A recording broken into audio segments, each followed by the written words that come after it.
Қайырлы күн достар, бүгін сіздермен осындай өте дәмді дастарханыңыздың сәнін ашатын ерекше, яғни ыдыс формасындағы тандыр самсаларының үй жағдайында жасалу рецептімен бөлісетін боламын.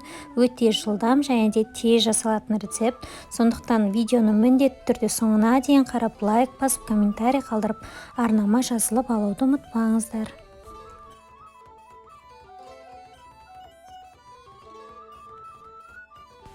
Ол үшін бізге керегі сары май, бір жұмыртқа, ұн және де тұз қосылған су қажет болады. Барлық ингредиенттердің көлемі видеоның төмен жағында жазылған.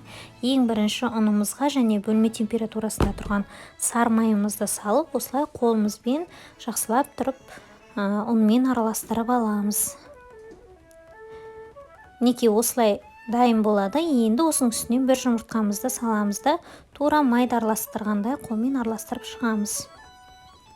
Мінекей енді үстінен тұз қосылған суымызды жылы суымызбен қамырымызды біріктіріп қолмен елейміз. Мінекей достар, қамырымызды осылай біріктіріп елеп алдық. Енді 10-15 минутқа тындыруға қоямыз. Біз ол аралықта салмамызды дайындаймыз. Бірінші фарш немесе ет, үстіне пияз саламыз. Мен сәбіз салдым. Салмасын өзіңіздің қалауыңыз бойынша жасауыңызға да болады. Қалауыңыз бойынша көз мөлшермен тұз, қара бұрыш саламыз.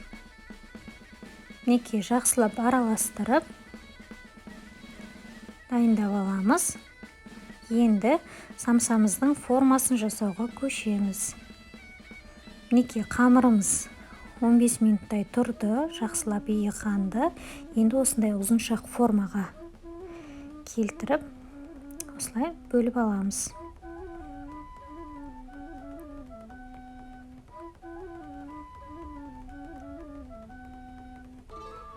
Мінекей достар, жаңағы бөлген бөлігімізді осылай жазамыз.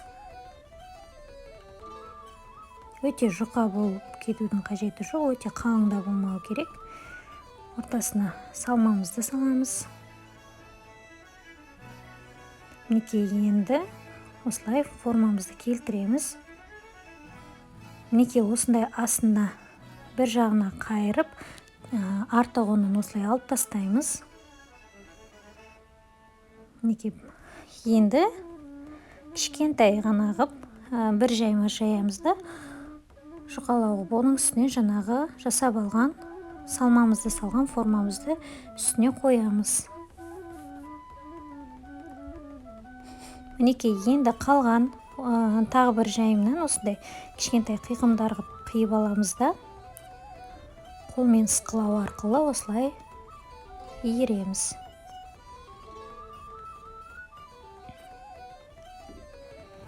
Мінекей жасап алған формамыздың үстіне бірінші жұмыртқаның сарысын жағып аламыз.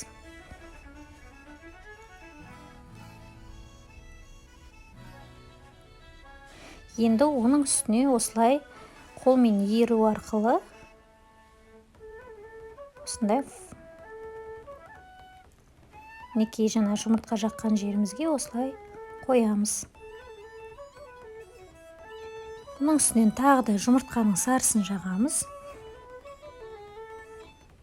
Мінекей біздің формамыз дайын болды.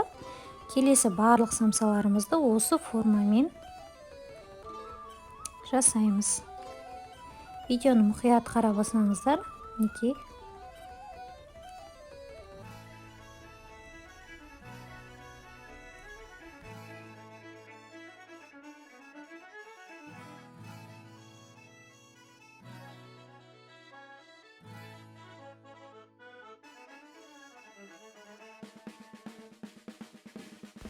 Мінекей достар, видеода барлығы түсінікті деп ойлаймын. Осылай бетіне жұмыртқаның сарысын жағып, формамызды әбден келтіріп алғаннан кейін үстіне қалауыңыз бойынша күнжіт немесе мак сепсеңіздер болады. Әрине бұл әсемдік үшін.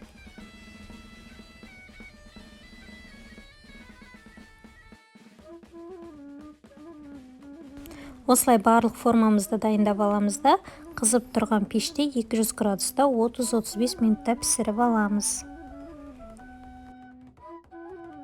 Мінекей достар, біздің 35 минут уақытымыз өтті. Бұл сондай дәмді, іші толықтай піскен, ерекше дәмді самсаларымыз дайын.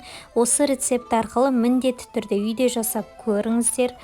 Егер видео рецептін ұнаса, міндетті түрде лайк басып, комментарий қалдырып, және де арнама тіркеліп алуды ұмытпаңыздар.